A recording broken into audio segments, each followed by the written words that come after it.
Good evening, welcome to top 9 news on TV 9. Neelima. అమరావతికి కొత్త railway line మంజూరు. ఏపీలో 45,000 కోట్లతో కొత్త రహదారులు. ప్రతి ఇంట్లోనూ గొడవలుంటాయన్న జగన్. దిశపై చర్చకు సిద్ధమా అని సవాల్ చేసిన రెవెన్యూ మంత్రి. లాంటి టాప్ 9 ఏపీ టుడే న్యూస్ ఇప్పుడు చూద్దాం.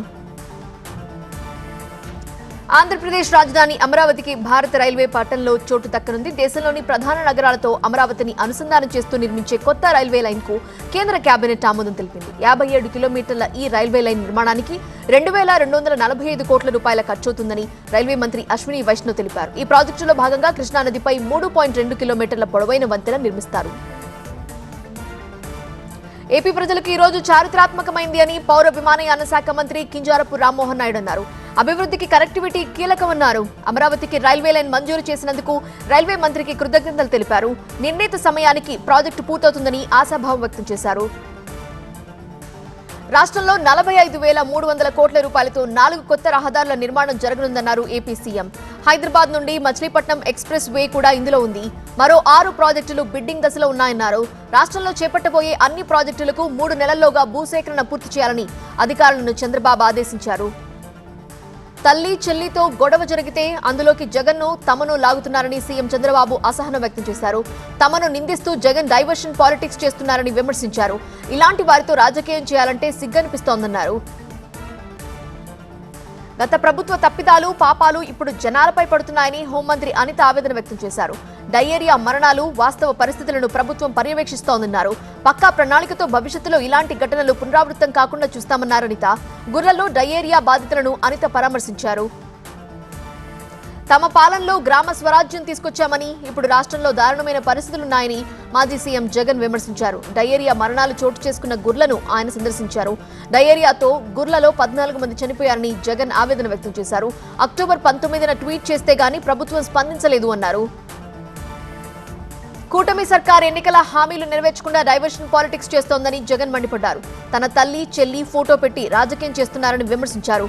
మీ కుటుంబాల్లో ఇలాంటి గొడవలు లేవా అని ప్రశ్నించారు. ఇలాంటివి ప్రతి ఇంట్లోనూ ఉంటాయన్నారు జగన్. మహిళల గురించి జగన్ మాట్లాడటం హాస్యాస్పదమన్నారు రెవెన్యూ మంత్రి అనగాని సత్యప్రసాద్. తల్లిని చెల్లిని చూడని వ్యక్తి జగన్ అంటూ మండిపడ్డారు. దిశ చట్టంపై చర్చకు సిద్ధమా అని జగన్ కు సవాల్ విసిరారు. ఈ ఎన్నికల్లో జగన్ కు 11 సీట్లు ఇచ్చిన ప్రజలు వచ్చే ఎన్నికల్లో 1 సీటు మాత్రమే ఇస్తారని సత్యప్రసాద్ అన్నారు. జగన్ వల్ల అమరావతి రైతులు కష్టాలు పడ్డారని మున్సిపల్ శాఖ మంత్రి నారాయణ అన్నారు. రైతు సమస్యల పరిష్కారంపై తాము దృష్టి సారించామన్నారు. 15 రోజుల్లోగా పాత కాంట్రాక్టులన్నీ రద్దు చేస్తామని ప్రకటించారు నారాయణ. అసెంబ్లీ హైకోర్టు నిర్మాణానికి జనవరి ఆఖరిలోపు టెండర్లు పూర్తి చేస్తామన్నారు. డిమాండ్లను సీఎం ముందు పెట్టిన తెలంగాణ ఉద్యోగ సంఘాలు. సింగరేణి కార్మికులకు దీపావళి బోనస్. జనవరి నుండి రేషన్ కార్డులపై సన్నబియ్యం. తెలంగాణ టుడే టాప్ 9 న్యూస్ ఇప్పుడు చూద్దాం. తమ డిమాండ్లను ప్రభుత్వం దృష్టికి తెచ్చేందుకు ఉద్యోగ సంఘాలు సీఎం రేవంత్ రెడ్డితో సమావేశమయ్యారు. హైదరాబాద్ కమాండ్ కంట్రోల్ రూమ్ లో సమావేశం జరిగింది. పెండింగ్ లో ఉన్న 5 డిఏలు విడుదల చేయాలని ఉద్యోగుల సంఘాలు ప్రధానంగా డిమాండ్ చేశాయి. సింగరేణి కార్మికులకు దీపావళి బోనస్ కింద 358 కోట్ల రూపాయలు విడుదల చేస్తున్నట్లు డిప్యూటీ సీఎం ప్రకటించారు. ప్రతి కార్మికుని ఖాతాలో 93,750 రూపాయలు వేస్తున్నట్లుగా వెల్లడించారు. ఈ మొత్తం రేపు అందిస్తామని తెలిపారు. జనవరి నుండి రేషన్ కార్డులపై సన్నబియ్యం సరఫరా చేస్తామని పౌర సరఫరాల శాఖ మంత్రి ఉత్తమ్ కుమార్ రెడ్డి అన్నారు. ఈ సీజన్లో రాష్ట్రంలో రికార్డు స్థాయిలో 150 లక్షల మెట్రిక్ టన్నుల ధాన్యం దిగుబడొస్తోందన్నారు. 20,000 కోట్ల రూపాయలతో ధాన్యాన్ని సేకరిస్తున్నామన్నారు మంత్రి. కేటీఆర్ విష ప్రచారం చేస్తున్న సోషల్ మీడియా దుబాయ్, సింగపూర్ నుండి పనిచేస్తున్నాయని పీసీసీ అధ్యక్షుడు మహేష్ కుమార్ గౌడ్ అన్నారు. వాటిని పోలీసులు కూడా కనుక్కోలేకపోతున్నారని అన్నారు. బీఆర్ఎస్ నేతలు సోషల్ మీడియాను అనైతికంగా వాడుకొని అసత్య ప్రచారం చేస్తున్నారని మహేష్ కుమార్ గౌడ్ విమర్శించారు. కేసులకు తాము భయపడమని జైలుకు వెళ్లేందుకు సిద్ధమే అని బీఆర్ఎస్ వర్కింగ్ ప్రెసిడెంట్ కేటీఆర్ అన్నారు. ఆదిలాబాద్ లో బీఆర్ఎస్ పోరుబాట బహిరంగ సభలో కేటీఆర్ పాల్గొన్నారు. కళ్యాణలక్ష్మి చెక్కులు ఇవ్వకుండా మోసం చేశారని అన్నారు. మహిళలు చీటింగ్ కేసు పెడితే కాంగ్రెస్ వాళ్లు మిగలరు అని కేటీఆర్ అన్నారు. రాష్ట్ర ప్రభుత్వం సహకరించుకున్న యాదాద్రికి ఎంఎంటీఎస్ సర్వీస్ పొడిగిస్తామని కేంద్ర మంత్రి కిషన్ రెడ్డి అన్నారు. రైల్ నిలయంలో రాష్ట్ర ఎంపీలతో దక్షిణ మధ్య రైల్వే జనరల్ మేనేజర్ నిర్వహించిన సమావేశంలో కిషన్ రెడ్డి పాల్గొన్నారు. వరంగల్లో 650 కోట్ల రూపాయలతో రైల్ మ్యానుఫ్యాక్చరింగ్ యూనిట్ ఏర్పాటు చేస్తున్నట్లు వెల్లడించారు. మలేషియా పర్యటనలో ఉన్న వ్యవసాయ శాఖ మంత్రి తుమ్మల నాగేశ్వరరావు ప్రపంచంలోని అతిపెద్ద పామాయిల్ ఉత్పత్తిదారుల్లో ఒకటైన ఎఫ్జీవీ కంపెనీ సీడ్ గార్డెన్ ను సందర్శించారు. పామాయిల్ రిఫైనరీ ప్లాంట్ ను పరిశీలించారు. జిల్లాల పర్యటనలో భాగంగా గవర్నర్ జిష్ణుదేవ్ వర్మ సూర్యాపేట వచ్చారు. కలెక్టరేట్ లో ఆయన జిల్లాకు చెందిన ప్రముఖులు, అధికారులు, రచయితలు, కళాకారులతో భేటీ అయ్యారు. విద్యార్థులు ప్రదర్శించిన నృత్యాలు తిలకించారు. జిల్లాలో చేపడుతున్న కార్యక్రమాలు, జిల్లా స్వరూపం గురించి గవర్నర్ కు కలెక్టర్ వివరించారు. ఫిరాయింపుల ఎమ్మెల్యేలు కేసు విచారణను హైకోర్టు నవంబర్ 4కు వాయిదా వేసింది. సింగిల్ బెంచ్ తీర్పు సవాల్ చేస్తూ డివిజన్ బెంచ్ ను అసెంబ్లీ సెక్రటరీ ఆశ్రయించారు. నెల రోజుల్లో షెడ్యూల్ ఖరారు చేయాలని సింగిల్ బెంచ్ గతంలో ఆదేశించింది.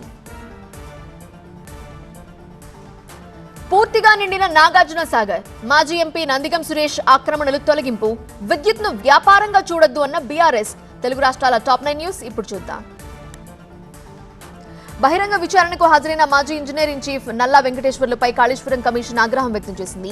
కాళేశ్వరం ప్రాజెక్టు డీపీఆర్ రూపకల్పన నిర్ణయాన్ని ఎవరు ఎప్పుడు తీసుకున్నారని కమిషన్ ప్రశ్నించింది. 2016 జనవరిలో అప్పటి సీఎం ఆదేశాల మేరకు జరిగిన సమీక్షా సమావేశంలో నిర్ణయం తీసుకోవడం జరిగిందని నల్లా వెంకటేశ్వర్లు కమిషన్ కు తెలిపారు. పూర్తి స్థాయిలో నాగార్జున సాగర్ ప్రాజెక్టు నిండటంతో వచ్చిన నీరు వచ్చినట్టుగా దిగువకు విడుదల చేస్తున్నారు. మొత్తం 20 గేట్లు ఎత్తారు. నాగార్జున సాగర్ ప్రాజెక్టు పూర్తి స్థాయి నీటి మట్టం 590 అడుగులు. ప్రస్తుతం 590 అడుగులకు చేరింది. ఇన్ఫ్లో 2,10,149 క్యూసెక్కులుగా ఉండగా అంతే మొత్తాన్ని కిందికి వదులుతున్నారు. సంగారెడ్డి జిల్లా హత్నూర్ మండలం దౌలతాబాద్ లో 1,56,00,000 రూపాయలతో నిర్మించిన ప్రాథమిక ఆరోగ్య కేంద్రాన్ని వైద్య ఆరోగ్య శాఖ మంత్రి దామోదర రాజనరసింహ, దేవాదాయ శాఖ మంత్రి కొండా సురేఖ, ఎమ్మెల్యే సునీత లక్ష్మారెడ్డి ప్రారంభించారు. ఆసుపత్రికి స్థలాన్ని విరాళంగా ఇచ్చిన మాచెల నరసింహులను మంత్రులు అభినందించారు. గుంటూరు జిల్లా తుళ్లూరులో మాజీ ఎంపీ నందిగం సురేష్ కు చెందిన ఆక్రమణలను సిఆర్డీఏ అధికారులు తొలగించారు. ఉద్దండరాయునిపాలెం సీడ్ యాక్సెస్ రోడ్డు వెంబడి సుమారు 2 ఎకరాల సురేష్ ఆక్రమించినట్టుగా తెలుస్తోంది. ఈ ఆక్రమణల్లోనే నందిగం సురేష్ విజిటర్స్ రూమ్ కూడా నిర్మించినట్టుగా తెలుస్తోంది. విద్యుత్ను ప్రజల ప్రాథమిక హక్కుగా చూడాలని, దాన్ని వ్యాపార దృక్పథంతో చూడొద్దని మాజీ మంత్రి ప్రశాంత్ రెడ్డి అన్నారు. నిజామాబాద్లో జరిగిన ఈఆర్సీ బహిరంగ విచారణకు ఆయన హాజరయ్యారు. వివిధ రూపాల్లో ప్రజలపై 18,500 కోట్ల రూపాయల భారం మోపేందుకు ప్రయత్నాలు జరుగుతున్నట్లు తమకు తెలిసిందన్నారు ప్రశాంత్ రెడ్డి. ఎర్రజెండా పార్టీలన్నీ ఒక్కటి కాబోతున్నాయంటూ సిపిఎం తెలంగాణ రాష్ట్ర కార్యదర్శి తమ్మినేని వీరభద్రు అన్నారు. ఖమ్మం జిల్లా నేలకొండపల్లి మండలంలో నిర్వహించిన సిపిఎం మహాసభలో తమ్మినేని పాల్గొన్నారు. కులాలు, మతాల మధ్య చిచ్చుపెట్టే పని బీజేపీ చేస్తోందన్నారు. డ్యూటీల పేరుతో తమ భర్తలను దూరం చేస్తున్నారని ఆరోపిస్తూ మంచిర్యాల జిల్లా గుడిపేట 13వ బెటాలియన్లో పనిచేస్తున్న కానిస్టేబుల్స్ భార్యలు రోడ్డెక్కి నిరసన తెలిపారు. అత్యవసర సమయాల్లోనూ సెలవులివ్వటం లేదని ఆగ్రహిస్తూ బెటాలియన్ ముందు బైఠాయించారు. బెటాలియన్ కమాండెంట్ వారితో మాట్లాడి ఆందోళన విరమింపు చేశారు. పెండింగ్ లో ఉన్న స్కాలర్షిప్ ఫీజు రియంబర్స్మెంట్ వెంటనే విడుదల చేయాలని డిమాండ్ చేస్తూ ఎస్ఎఫ్ఐ కార్యకర్తలు భువనగిరి ఎమ్మెల్యే క్యాంప్ కార్యాలయాన్ని ముట్టడించారు. కార్యాలయంలోకి వెళ్లేందుకు ప్రయత్నించిన కార్యకర్తల్ని పోలీసులు అడ్డుకున్నారు. అసంపూర్తిగా ఉన్న ఎస్ఆర్డీపీ పనులు తక్షణం పూర్తి చేయాలని అధికారులను జీహెచ్ఎంసీ కమిషనర్ ఇలంబర్తి ఆదేశించారు. హెచ్ఎండీఏ కమిషనర్ సర్ఫరాజ్ అహ్మద్ తో కలిసి ఆయన క్షేత్రస్థాయి పర్యటన చేపట్టారు. ఫ్లైఓవర్ల నిర్మాణానికి సంబంధించి పెండింగ్ పనులు పూర్తయ్యేలా చొరవ తీసుకోవాలని అధికారులకు సూచించారు.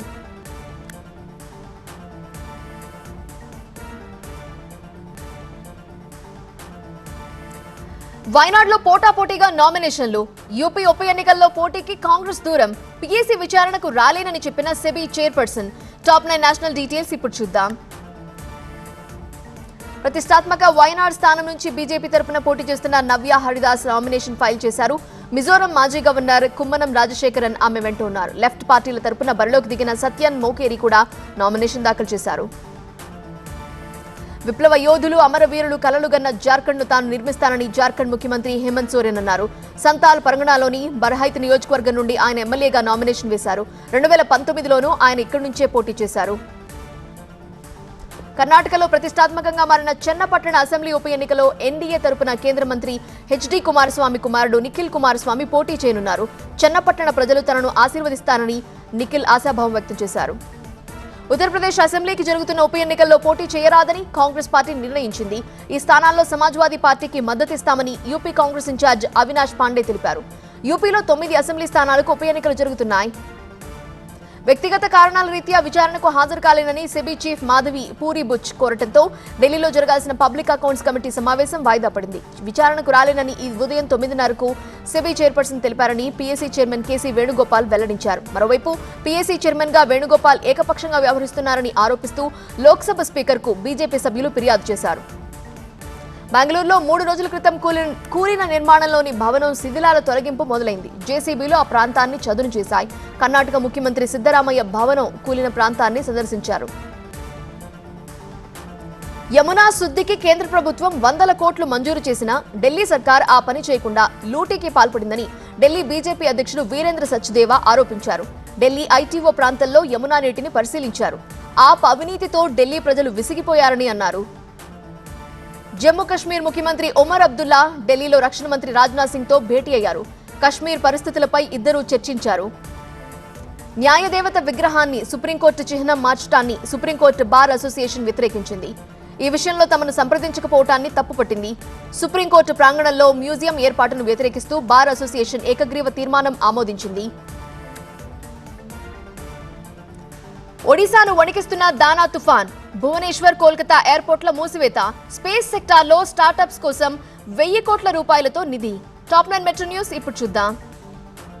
తుఫాన్ దానా దాటికి ఒడిశాలో భారీ వర్షాలు కురుస్తున్నాయి. అనేక ప్రాంతాల్లో పెద్ద పెద్ద చెట్లు నేలకూలాయి. పారాదీప్లో అత్యధికంగా 63 మిల్లీమీటర్ల వర్షపాతం నమోదైంది. తీవ్ర తుఫాన్ గా మారిన దానా ఈ అర్ధరాత్రి ఒడిశాలో తీరం దాటుతుంది. తుఫాన్ దానా కారణంగా కోల్కతా, భువనేశ్వర్ ఎయిర్పోర్ట్లను 15 గంటలు మూసివేశారు. ఈ సాయంత్రం 5 గంటల నుంచి రేపు ఉదయం 9 గంటల వరకు ఎయిర్పోర్ట్ ఆపరేషన్స్ నిలిపివేస్తున్నట్లు ఎయిర్పోర్ట్ అధికారులు ప్రకటించారు. భారీ వర్షాలకు కర్ణాటక, తమిళనాడు సరిహద్దుల్లోని హోసూర్లో రసాయన నురుగు పేరుకుపోయింది. దాదాపు 30 అడుగుల ఎత్తులో ఉన్న ఈ నురుగును వాటర్ జెట్స్ ద్వారా తొలగిస్తున్నారు. నురగ భారీగా ఉండటంతో సమీపంలో 10 గ్రామాలు ప్రభావితమవుతున్నాయి. వాస్తవాధీన రేఖకు సంబంధించి గతంలో ఉన్న పరిస్థితిని పునరుద్ధరించేందుకు భారత్, చైనా మధ్య విస్తృతమైన ఏకాభిప్రాయం కుదిరిందని రక్షణ మంత్రి రాజ్నాథ్ సింగ్ అన్నారు. పరస్పర భద్రత, సమానత్వ సూత్రాల ప్రకారం ఒప్పందం కుదిరిందన్నారు. అంతరిక్ష రంగంలో స్టార్టప్స్ ను ప్రోత్సహించేందుకు 1000 కోట్ల రూపాయలతో ప్రత్యేక వెంచర్ క్యాపిటల్ ఫండ్ ను కేంద్రం ఏర్పాటు చేయబోతోంది. దీనికి సంబంధించిన ప్రతిపాదనకు కేంద్ర కేబినెట్ ఆమోదం తెలిపింది. ఏటా సగటున 150-250 కోట్ల రూపాయల చొప్పున అందించే ఈ పెట్టుబడి 5 ఏళ్ల కాలం వరకు ఉంటుంది. తమిళనాడు కోయంబత్తూరులో ఒక కానిస్టేబుల్ ఉదారత చాటుకున్నారు. కోయంబత్తూరులో పనిచేసే పారిశుద్ధ్య కార్మికులకు దీపావళి సందర్భంగా సొంత డబ్బుతో కొత్త దుస్తులు అందించారు.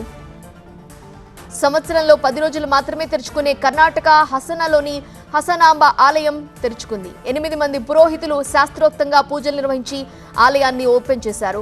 అక్టోబర్ 24 నుంచి నవంబర్ 3 వరకు ఆలయం తెరిచి ఉంటుంది. ఆలయం తెరిచే రోజు, మూసే రోజు దర్శనాలకు అనుమతి ఉండదు. మిగిలిన రోజుల్లో 24 గంటలు ఆలయం తెరిచే ఉంటుంది. అమెరికా అధ్యక్ష ఎన్నికల్లో మొదలైన ముందస్తు పోలింగ్, ప్రపంచవ్యాప్తంగా పెరుగుతున్న పోలియో కేసులు, కొరియాల మధ్య కొనసాగుతున్న చెత్త బెలూన్స్ వివాదం. న్యూస్ జంక్షన్ టాప్ 9 న్యూస్ ఇప్పుడు చూద్దాం. పల్నాడు జిల్లాలో అతిసార, భైరవాని తిప్ప ప్రాజెక్టు నుండి నీటి విడుదల, సుంకేసులకు భారీ వరద. ఖమ్మం జిల్లాలో చిరుత సంచారం. ఇలాంటి టాప్ 9 పల్లె వార్తలు ఇప్పుడు చూద్దాం. అనంతపురం జిల్లా రాయదుర్గ నియోజకవర్గంలోని భైరవాని తిప్ప ప్రాజెక్టు గేట్లు ఎత్తి దిగువకు నీటిని విడుదల చేస్తున్నారు. ఎగువ నుండి వస్తున్న వర్షాలతో ఈ ప్రాజెక్టులో ప్రస్తుతం 2 టీఎంసీల నీరుంది. ఈ సందర్భంగా నిర్వహించిన గంగా పూజలో ఎమ్మెల్యేలు శ్రీనివాసులు, సురేంద్రబాబు పాల్గొన్నారు. కర్నూలు జిల్లా సుంకేసుల బ్యారేజ్కి ఎగువ నుండి భారీగా వరదొస్తోంది. దీంతో 28 గేట్లు ఎత్తి 118,000 క్యూసెక్ల నీటిని శ్రీశైలానికి పంపిస్తున్నారు. సుంకేసుల రిజర్వాయర్ పూర్తి స్థాయి నీటి సామర్థ్యం 1.23 టీఎంసీలు. ప్రస్తుతం 0.95 టీఎంసీల నీరుంది. ఖమ్మం జిల్లా ఏన్కూరు మండలం రేపల్లెవాడ మిర్చి తోటలో చిరుతపులి కోన తిరుగుతోంది. దాని కదలికలను ఒక రైతు మొబైల్లో షూట్ చేశారు. పాదముద్రలను అటవీ అధికారులు గుర్తించారు. స్థానికులు, రైతులు అప్రమత్తంగా ఉండాలని హెచ్చరికలు జారీ చేశారు. నంద్యాల జిల్లా మహానంది ఆలయానికి రిటైర్డ్ లెక్చరర్ రాజు 2 కోట్ల రూపాయలకు పైగా విలువ చేసి 2.10 ఎకరాలు సాగు భూమి, ఒక ఇంటిని విరాళంగా ఇచ్చారు. వాటిని ఆలయం పేరిట రిజిస్ట్రేషన్ చేసి అధికారులకు అందించారు. అమలాపురం నుండి విజయవాడకు కొత్తగా వేసిన అల్ట్రా డీలక్స్ బస్సును ఎమ్మెల్యే ఆనందరావు ప్రారంభించారు. ప్రతి 45 నిమిషాలకు అమలాపురం నుండి విజయవాడకు బస్సు సౌకర్యం ఉందని, దాన్ని సద్వినియోగం చేసుకోవాలని ప్రయాణికులకు విజ్ఞప్తి చేశారు. మహబూబాబాద్ జిల్లా నెల్లికుదురులో అక్రమంగా ఇసుక తరలిస్తున్న వారిని అడ్డుకున్న తహసీల్దార్, రెవెన్యూ సిబ్బందిపై ఇసుక మాఫియా దాడికి ప్రయత్నించింది. తమ ట్రాక్టర్లను అడ్డుకుంటే సంగతి చూస్తామంటూ రెవెన్యూ అధికారులనే బెదిరించారు. నకిలీ హక్కు పత్రాలు ముద్రించి అటవీ భూములు స్వాహా చేయడానికి ప్రయత్నించిన ముఠాని ములుగు జిల్లాలో అరెస్ట్ చేశారు. ఈ ముఠాలో మొత్తం 5 సభ్యులున్నారు. వారి నుండి 400 నకిలీ అటవీ హక్కు పత్రాలు స్వాధీనం చేసుకున్నారు. జయశంకర్ భూపాలపల్లి కలెక్టరేట్ లో లంచం తీసుకుంటూ పంచాయతీరాజ్ ఎగ్జిక్యూటివ్ ఇంజనీర్ దిలీప్ ఏసీబీకి చిక్కారు. రోడ్డు పనుల బిల్లు మంజూరు కోసం కాంట్రాక్టర్ నుండి ఆయన లంచం డిమాండ్ చేశారు. 20,000 రూపాయలు తీసుకుంటూ ఉండగా ఏసీబీ అధికారులు రెడ్ హ్యాండెడ్ గా పట్టుకున్నారు.